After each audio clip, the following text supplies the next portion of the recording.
conservatory in Jordan. In yeah. in Jordan. Yeah, Oh right. yeah, Well, you've travelled a lot then.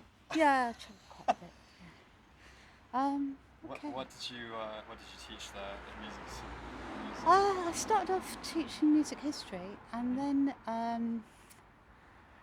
they asked me if I'd like to teach theory and oral, and then and my main job actually was writing textbooks for the national curriculum.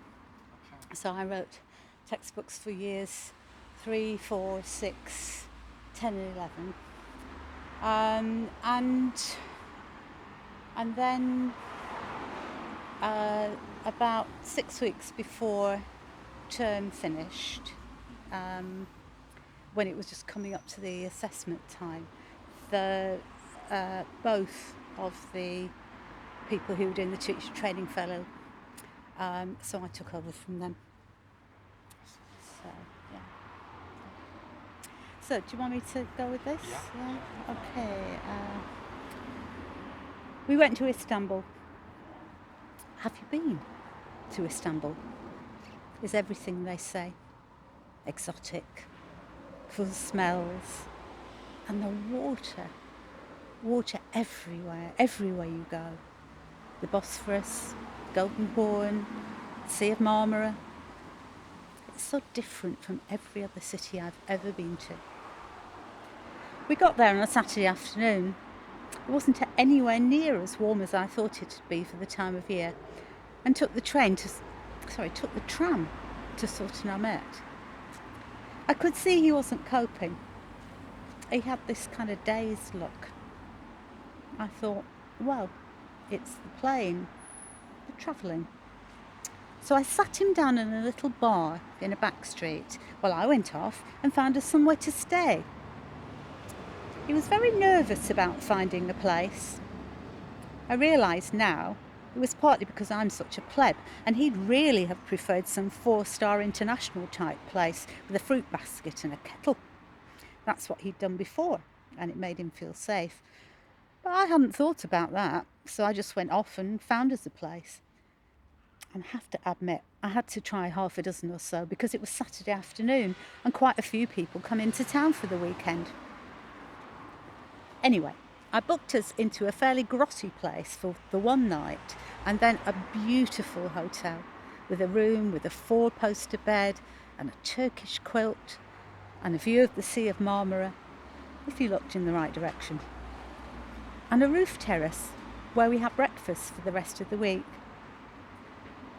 It was a good holiday, except that he kept kind of phasing out now and then, and he couldn't cope with the money, like I guess loads of other people. And he was a bit defensive about being approached all the time. But that's Sultanahmet for you. And I had said beforehand it would be like that, with carpet salesmen hanging onto your fingernails, and you should just ignore them or smile and walk on. We split everything 50-50. Well, I insisted on it because I had this thing about money. I knew he earned more than me, and I wouldn't have him thinking I was trying to exploit him. I hate it when men talk about how they've been done over. So, once I got the hang of him not being quite there for some of the time, it was okay. We did the palace and the harem and the Blue Mosque and the Hagia Sophia and Ayyub and the Galata Tower and the Covered Bazaar and the Spice Bazaar. That's my favourite. And went on the boat, not the tourist boats, the workers' boats, which costs about 1/5 of the price to an Anadolu Kavai. And one day we went to Buyukada in the Prince's Islands, where they don't have cars, and took a carriage. It was brilliant being back.